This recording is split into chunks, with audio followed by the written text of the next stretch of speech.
Hi friends, నేనైతే మునక్కాయ బిర్యానీ చేస్తున్నా. ఎలా చేస్తున్నానో చూడండి. మునక్కాయ అయితే ఉడికింది, గ్రేవీ అయితే చిక్కగా పైకి అయితే వచ్చింది. ఇలా మసాలాలు అయితే బగారా మసాలా అన్నీ వేసిన. ఇప్పుడైతే వైట్ రైస్ పోస్తున్నా.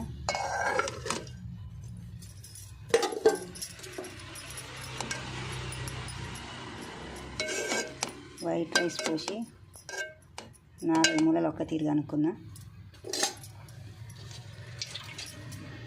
తర్వాత కొత్తిమీర అల్లుతున్నా.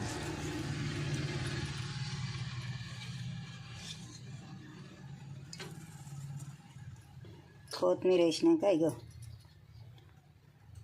నిమ్మకాయ పసుపు అయితే వేస్తున్నా. ఫుడ్ కలర్ అయితే వేస్తలేను, నాకు ఫుడ్ కలర్ నచ్చదు.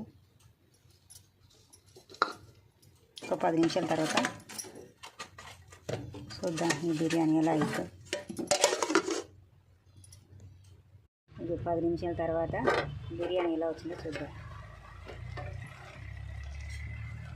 బిర్యానీ అయితే కలర్ బాగానే ఉంది. రైస్ ఎలా అయిందో చూద్దాం. అసలే మునక్కాయల బిర్యానీ కదా, సూపర్ అయితే వచ్చిందండి. ఇలా నెయ్యి వేసిన, మీకు చూపించలేదు. తిన్నాక టేస్ట్ ఎలా ఉందో చెప్తాను.